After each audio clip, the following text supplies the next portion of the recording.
শুকরিয়া আদায় করে আল্লাহ জাল্লা শানুর দরবারে মহব্বতের সাথে বলন্দ আওয়াজে জবান খুলে চিৎকার দিয়ে বলি আলহামদুলিল্লাহ। আমরা সদকার ফজিলত, এরপরে শয়তানের আক্রমণ থেকে বাঁচার জন্য নিজেকে শেল্টার নেওয়া, আশ্রয় নেওয়া এবং শয়তান থেকে বাঁচানোর জন্য যে আমাদের বন্ধু তা হইল আল্লাহর জিকির, তা হলো আল্লাহ তাআলার জিকির। তো হাদিস শরীফে আল্লাহর রাসূল ইরশাদ করেছেন, তিনি যে এক অতি আশ্চর্য এক স্বপ্ন দেখলেন, সেই স্বপ্নের মধ্যে কোন একজন পথিককে দুশমন শত্রু বাহিনী তাকে আক্রমণ করছে এবং তাকে ধাওয়া করছে তাকে হত্যা করার জন্য। সে তার নিজের জীবন বাঁচানোর জন্য সে একটা কেল্লার ভিতরে, একটা আশ্রয়স্থলের ভিতরে, মজবুত কেল্লার ভিতরে নিজেকে আশ্রয় নিল। আর নিজেকে আশ্রয় নেওয়ার কারণে সে শত্রুর হাত থেকে নিজের জীবনকে বাঁচাইতে সক্ষম হল। তো আল্লাহর নবীর উদাহরণটা দিলে, সকল মানুষের পিছনে শয়তান আদার জল খেয়ে লেগে আছে তাকে জাহান্নামে নেওয়ার জন্য। কথা ঠিক না বেঠিক? চ্যালেঞ্জ করে আসছে, যে কোনো কিছুর বিনিময়ে, যে কোনো কিছুর দ্বারাই হোক তাকে জাহান্নামে নিতে হবে। আদম সন্তান একজনও যেন জান্নাতে যাইতে না পারে, চ্যালেঞ্জ করে শপথ করে আদার জল খেয়ে সকল মানুষের পিছনে লাগছে। আপনাদের আমাদের পিছনে শয়তান আছে না নাই?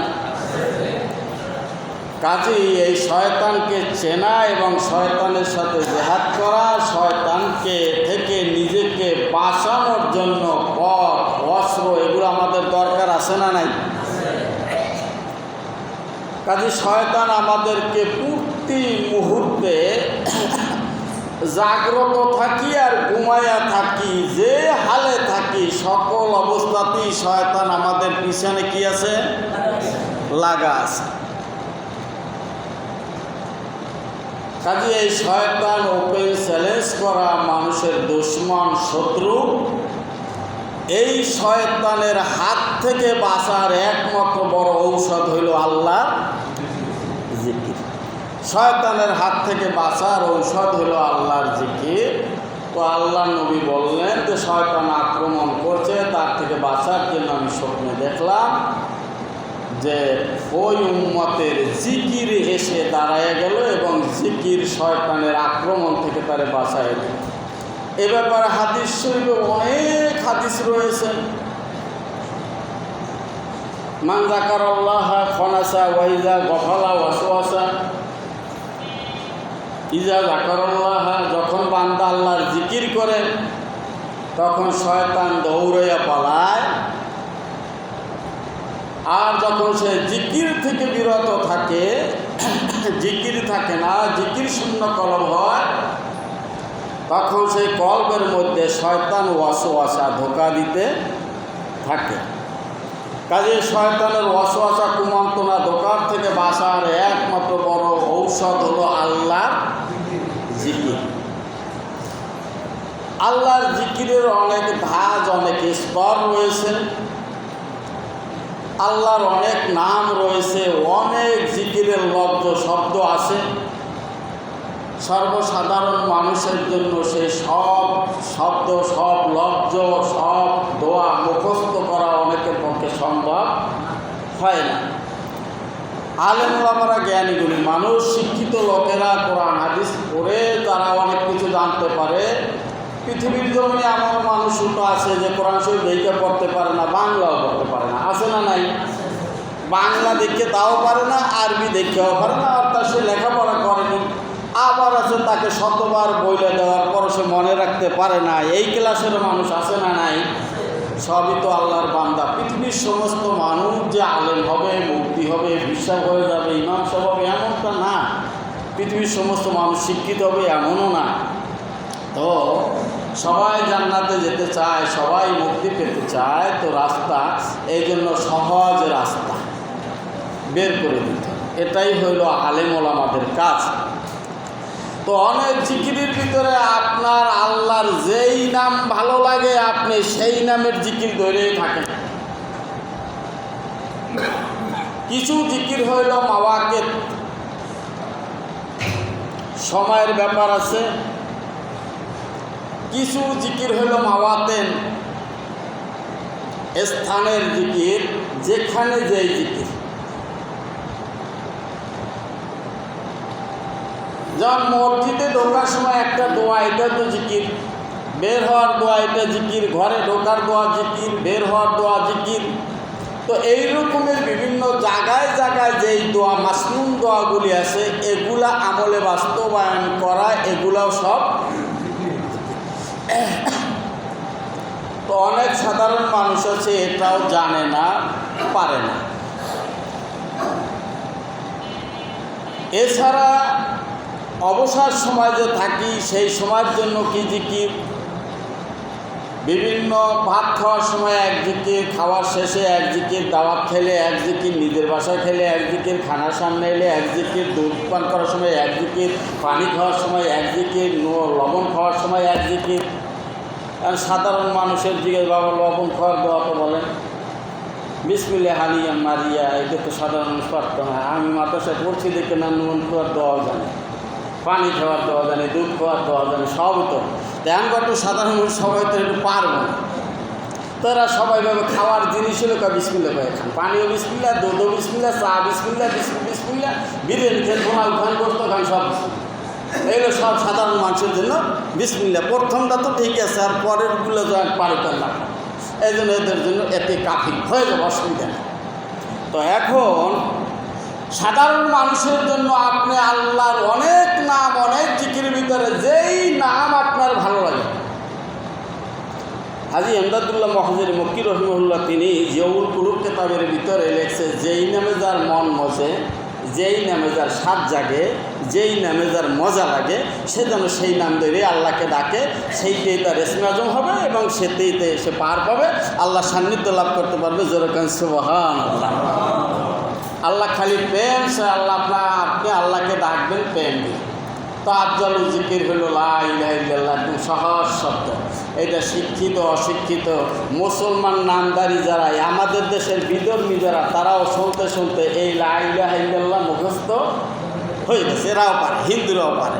কাজে এটা একদম সহজ জিকির এবং জিকিরের ভিতরে একটা আফজল জিকির, শ্রেষ্ঠ জিকির।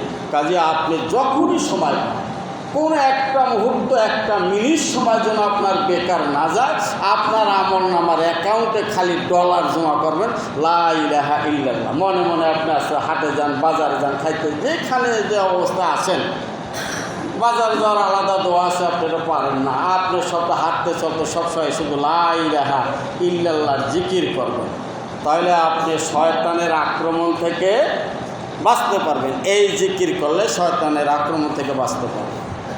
এইবার আসুন, কোরআনুল কারীম একটা সূরার নাম হইল সূরা কাহাফ। এই সূরা কাহাফের 28 নম্বর আয়াতে কারিমা, 18 নম্বর সূরা। এই 28 নম্বর আয়াতে কারিমের ভিতরে মহান আল্লাহ তাআলা জিকিরকারীদের ফজিলত বর্ণনা করে, যারা আল্লাহর সকাল সন্ধ্যা আল্লাহর জিকির করে, এদের ফাজাইল ফজিলত বর্ণনা করে আল্লাহ বলেন,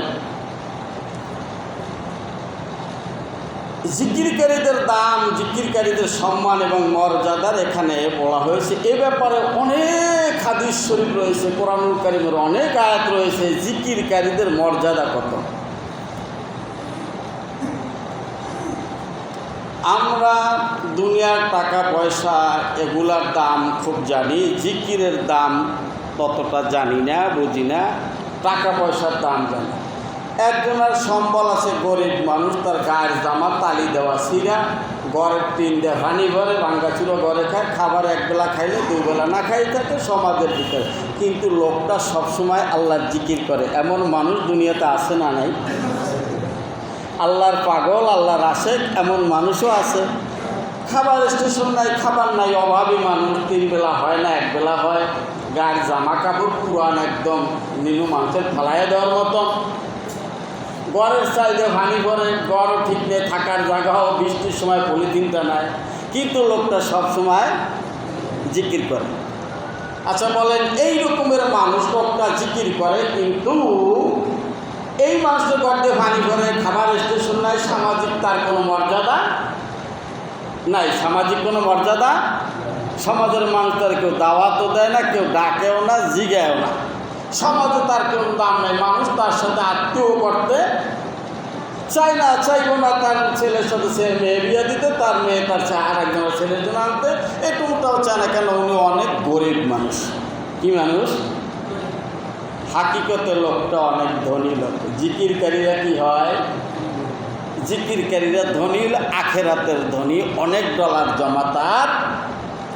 এখন এই লোকটা দুনিয়ায় জাহিরিতে করে, কিন্তু আমরা অনেক ইমানদার মানুষও এই জিকিরের যে কি পাওয়ার দাম এইটা জানি না দেখা বহুত নামাজি মানুষও ওনার দ্বারে গেসবে না, ওনার সাথে বসতে চাইবে না, ওনার সাথে সমাজ নামাজ করতে চাইবে না, ওনারে তুচ্ছ তাচ্ছিল্য করে। বেশি হইলে বড় জোর হইলে ওটা পাগল মানুষ, বেশি জ্ঞানী হইলে বড় জোর হইলে বলবে এটা পাগল মানুষ, কিন্তু আল্লাহর কাছে ইনি জ্ঞানী মানুষ। সুবহানাল্লাহ বলেন।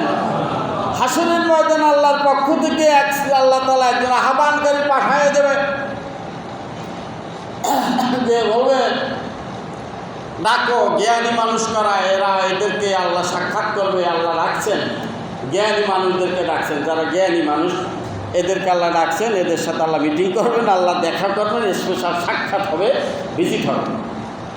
তো একজন আহ্বানকারী আল্লাহর পক্ষ থেকে ডাক দেবে, জ্ঞানী মানুষেরা কোথায়? তখন দুনিয়া যারা চালাক চতুর পণ্ডিতা ছিল, একজনের ঠকাইতে পারতো, মারতে পারতো, এরা বুদ্ধি ছিল। আমরা চিন্তা করবো আমার তো বুদ্ধি কম না, ধোকাবাজি দিয়ে মানুষকে ঠকাইতে মাথা উঠে। তখন বলবো না না, তোমাদের তো গন্ধ আসে, তোমরা বসো, তোমরা না জ্ঞানী মানুষ এখনো বুঝতে পারো নি। তখন জ্ঞানী মানুষের পরিচয় দিয়ে বলবে যে জ্ঞানী কারা। যেই কথাটা কোরআনুল কারীম আল্লাহ তাআলা সূরা আলে ইমরানের ভিতরে বলে দিয়েছেন, আউযু বিল্লাহি মিনাশ শাইতানির রাজীম, বিসমিল্লাহির রাহমানির রাহিম। الذين يذكرون الله قياما وقعودا وعلى جنوبهم ويتفكرون في خلق السماوات والأرض الله أكبر। জ্ঞানী মানুষের পরিচয় দিয়ে বলবেন ওই সমস্ত মানুষ হইল আল্লাহর দরবারে আজকের বুদ্ধিমান জ্ঞানী মানুষ হইল তারা যারা দুনিয়ায় থাকা অবস্থায়, এই যে আমরা এখন দুনিয়াতে আসি নাকি, আলমে আরো আসছিলাম, ওখান থেকে আল্লাহ পাঠাই দিল আলমের রেখে মাতৃগর্ভে। ওইখানে 9 মাস 10 দিন অথবা 10 মাস, 9 মাস 10 মাস, এই যুগ, এই 9 মাস 10 মাসের ওই আলম মাতৃগর্ভ, ওখান থেকে আল্লাহ পাঠাইলেন এখন আমাদের দুনিয়ায়। এই দুনিয়ার জীবনে যেদিকে আল্লাহ বিশেষ কিছু হুকুম দিলেন, আল্লাহ বিধান দিলেন, এই নিয়মগুলো মাইনা আমল কইরা ফাইনা পালন কইরা আল্লাহর সাথে প্রেম করে ভালোবাসা করে নবীর প্রেম সিনাই নিয়া আলমে বারজাকে আসতে পারলে, আলমে বারজাকে আবার কিছু সময় থাকা লাগবে। আলমে বারজাকের ওই সময় কোনো হুকুম নাই, কিছু করা লাগবে না, আদেশও নাই, নিষেধও নাই। আলমে বারজাকের সময় খালি ঘুমায় থাকবে, যার যা আছে হালকা পাতলা আরামাইশ করতে থাকবে। আলমে বারজাকের পর একটা হিসাব হবে, যার নাম হইল হাসরের ময়দান, হিসাব নিকাশ। এই হাসর ময়দান হিসাব নিকাশের পর আল্লাহ তাআলা কেউ বা জান্নাতে যাবে আবাদান আবাদ, আর কেউ বা জাহান্নামে যাবে। ঠিক না ঠিক? এখন আমরা আলমে জান্নাতে যাইয়াও কোনো আমলের ব্যাপার নাই, নামাজ নাই, রোজা নাই, হজ নাই, জাকাত নাই, পর্দা নাই, পুশিদা নাই, ওখানে হালাল হারামের কোনো কিছু নাই। মন চাই যেভাবে মন চাইবে, যখন যা খুশি মন চাইবে, আরামায় ভোগ বিলাস আনন্দ ফুর্তি যত ধরনের আছে, যত ডিজিটাল কায়দার আছে, সকল কিছু করার অনুমতি জান্নাতের মধ্যে দেওয়া আছে। জোরে করেন সুবহানাল্লাহ। ওই জায়গায় কোনো বাধা নিষেধ নাই, কাপড় এতটুকু ভরা লাগবে, এতটুকু উঠেলে গুনাহ হয়ে যাবে, বিয়ে এই কয়টা করলে গুনাহ হবে, এইটা করা যাবে না, ওটা করা যাবে না, এমন কোনো বাধা টাধা জান্নাতের মধ্যে নাই। তাই জান্নাতে যায় কোনো আমল নাই, জাহান্নামে যায় কোনো আমল নাই। নামাজ পড়লে কপালে দাগ ফলাইলে, কান্না করলে জাহান্নামে যায় কাঁদতে কাঁদতে পানি শেষ হয়ে চোখ থেকে রক্ত পড়লেও বিন্দু পরিমাণ কোনো ফায়দা হবে না, উপকার হবে না। জান্নাতেও কোনো কাজ নাই, জাহান্নামেও কোনো কাজ নাই। জান্নাতে আনন্দ সুখ আর সুখ, আর জাহান্নামে শুধু কষ্ট আর কষ্ট। আমলের জায়গা হইল দুনিয়ায়। মাতৃগর্ভের মধ্যে কোনো আমল ছিল না, শরীয়তের বিধান ছিল না যে ওই জায়গায় আজান দেওয়া লাগবে, একামত দেওয়া লাগবে, নামাজ পড়া লাগবে, এমন কিছু ছিল না। আলমে আরওয়ার জগতের আমলের ব্যাপারে শুধু একটা, আলাস্তু বিরব্বিকুম, আমি তোমাদের রব কিনা এটা জিজ্ঞাসা করছে। ওই একবারে একটা অ্যান্সারে সকলে পাস আর ফেল ওই সময় সিদ্ধান্ত হয়ে গেছে। যারা কলু বালা বলছে সবাই যে আপনি আমাদের রব। এ আলমের দুনিয়া, এই দুনিয়ার জগৎ হইল আল্লাহর হুকুম মানার জগৎ। নামাজ পড়া, রোজা রাখা আল্লাহর বিধান, সকল কিছু আমল করার জন্য এই বিধান। এখানটা আমল কইরা যাওয়ার পরে এই আমল চালান নিয়ে যারা যাবে, যারা ভালো আমল নিয়ে যাবে, মারা যাওয়ার সময় তাদেরকে অতি আরামে আসানের সাথে মশক থেকে পানি ডাললে যেমন অত আরামে পড়ে যায়, মশকের কোনো চাপ লাগে না, ব্যথা টাথা কোনো কিছুর কোনো কষ্ট নাই। নেককার ইমানদার মুমিন যারা তাদের জানটা এভাবে সুন্দর আরামের সাথে, যেমন মায়ের কোলে দুধ পান করলে শিশু আরামে ঘুমিয়ে যায়, এইভাবে তার জান কবজ হবে, সুগ্রাণ বের হবে। আল্লাহর পক্ষ থেকে রাহমাতের ফেরেশতারা তাকে ইস্তেকবাল করার জন্য অনেক ফেরেশতা আসবে, জান্নাতি রেশমি কাপড় নিয়ে এবং সাথে সুগ্রাণ নিয়ে আসবে, যেই গ্রাণ দুনিয়াতে নাই। তার মৃত্যু পথযাত্রী ব্যক্তির দৃষ্টির নাগালের বাইরে একটু দূরে তারা অবস্থান করবে। মালাকুল মউত তার জান কবজ করার জন্য মাথার কাছে আইসা বসবে, তার জান কবজ করবে। ইয়া আইয়াতুহান নাফসুল মুতমাইন্না ইরজিই ইলা রাব্বিকি রাদিয়াতাম মারদিয়া। আল্লাহু আকবার। এভাবে সম্বোধন করবে, মুতমাইন্না প্রশান্ত আত্মা আল্লাহর সাক্ষাতের জন্য বের হও। সুবহানাল্লাহ। ঘটনা মনে পড়ে গেছে, হযরত ইব্রাহিম আলাইহিস সালামের জান কবজ করার জন্য মালাকুল মউত যখন আসছে, জান কবজ হবে, পাঠাইছে কেটা? আল্লাহ পাঠাইছে। এর আগে হযরত ইব্রাহিম আলাইহিস সালামের একটা লকব দিয়েছে খলিলুল্লাহ, আল্লাহর একনিষ্ঠ বন্ধু, এটা তো লকব। মালাকুল মউত যখন জান কবজ করার জন্য আসছে, হযরত ইব্রাহিম আলাইহিস সালাম মালাকুল মউতকে জিজ্ঞাসা করছে, কি জন্য আসা হলো? আল্লাহ পাঠাইছে জান কবজ করার জন্য। ইব্রাহিম আলাইহিস সালাম বলেন, আপনি কি কখনো শুনেছেন কোন বন্ধু, একনিষ্ঠ বন্ধু তার বন্ধুর জানের দুশ্মন হয়, জান কবজ করে, তারে হত্যা করে, তারে মেরে ফেলে? এমনটা কি কখনো শুনেছেন? কয় না, এমনটা তো হয় না যে বন্ধু বন্ধুকে মেরে ফেলে, বন্ধু বন্ধুর জান কবজ করে, এমনটা তো হয় না। তুমি কি জন্য আমার জান কবজ করতে এসেছ? আমি তো আল্লাহর খলিল, আল্লাহর বন্ধু, আল্লাহ আমার জান কবজ করতে পাঠাইলো, এটা কেমন হয়? মালাকুল মউত বলে, তাই তো ঘটনা প্যাঁচ লেগে গেল, আমি তো আল্লাহর দরবার থেকে যাই না, আসি, আসলে আমি কি করব? মালাকুল মউত আল্লাহর দরবারে যা হাজিরে দিয়া ডাক দিছে, বারে তাআলা, আপনার বন্ধু তো বলছে, বন্ধু কি বন্ধুর জান কবজ করে? মন আল্লাহ তাআলা মালাকুল মউতকে জানাই দিল, তুমি যাইয়া ইব্রাহিমকে বলো যে বন্ধু কি এমন বন্ধু হয় যে সে তার বন্ধুর সাথে সাক্ষাৎ করতে অনীহা প্রকাশ করে? এমন বন্ধু কি হয় যে সে বন্ধু তার বন্ধুর সাথে সাক্ষাৎ করতে অনীহা প্রকাশ করে? এই কথাটা কি যায় তার বলো। সুবহানাল্লাহ। মালাকুল মউত এসে হযরত ইব্রাহিম আলাইহিস সালামের কাছে এসে ঠিক ওই ঘটনাটাই বললেন। এমন কি বন্ধু হয় যে সে বন্ধু তার বন্ধুর সাথে সাক্ষাৎ করতে চায় না, সাক্ষাৎ করতে অনীহা প্রকাশ করে? কয় এমনটা তো হয় না, এটা তো হয় না, এটা হইতে পারে না। আল্লাহ আপনার সাক্ষাৎ চাচ্ছে।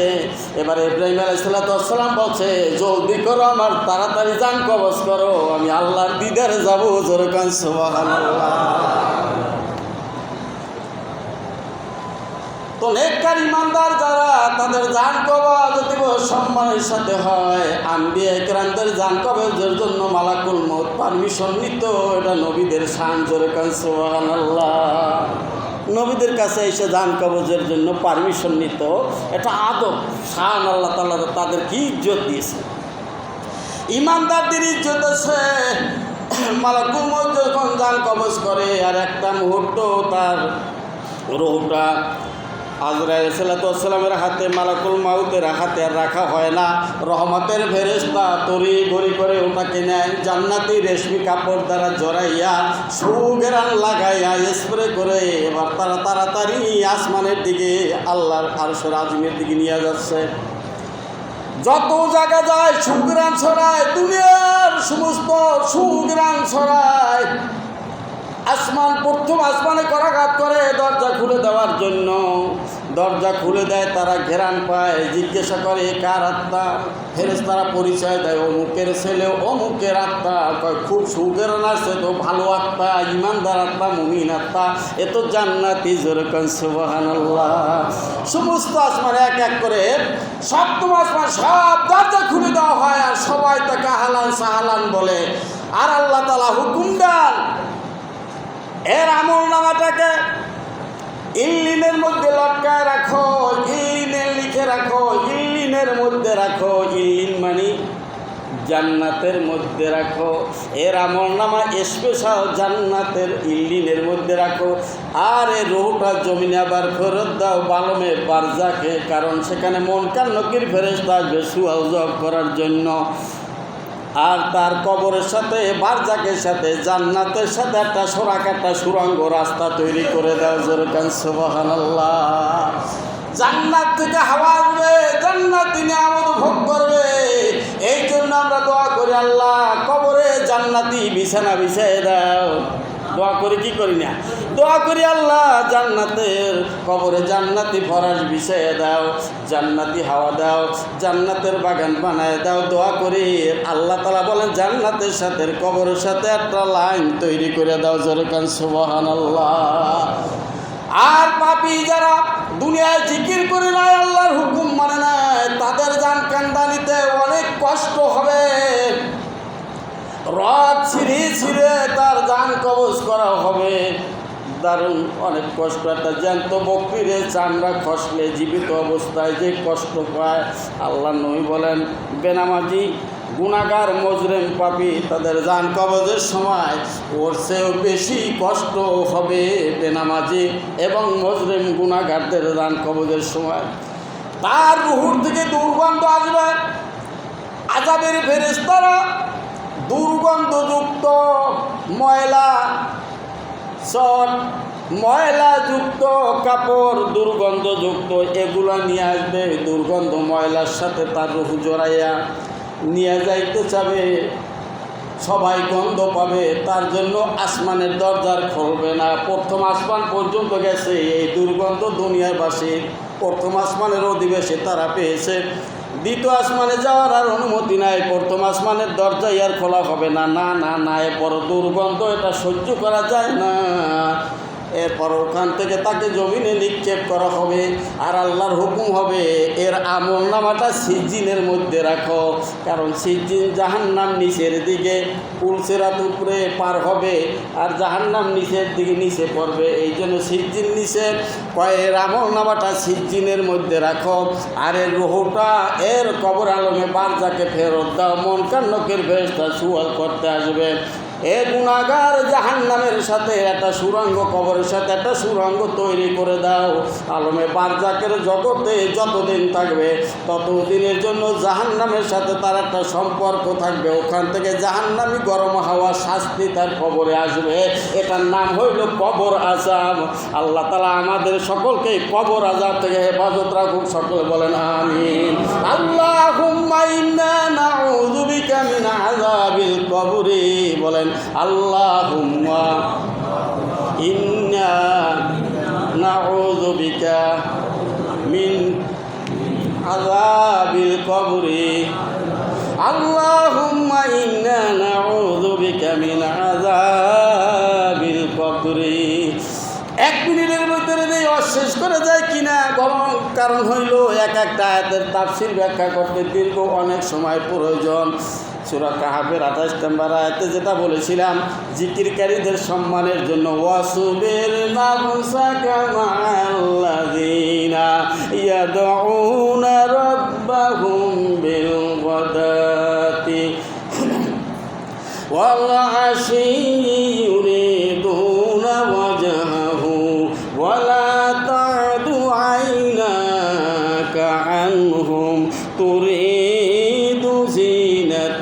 হায়াতিদ দুনিয়া ওয়ালা তুতি মান আগফালনা কলবাহু আন যিকরিনা ওয়াত্তাবা হাওয়াহু ওয়া কানা আমরুহু ফুরাতা ফুরুতা।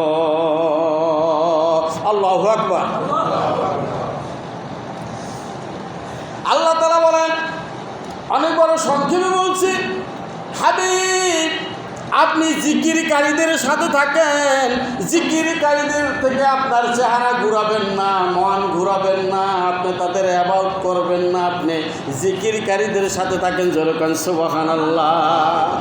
সালমান ফারসি রাদিয়াল্লাহু তাআলা আনহু আর অনেক দরিদ্র সাহাবী, কৃষক, মাঠে ঘাটে কাজ করে, গরমের দিন ঘামায়া জামা কাপড় লেপড়ে সিপড়ে হয়ে গেছে, একটা ঘামের গন্ধ, আল্লাহর নবীর পাশে বসা, নবীও তাদের নিয়ে বসা।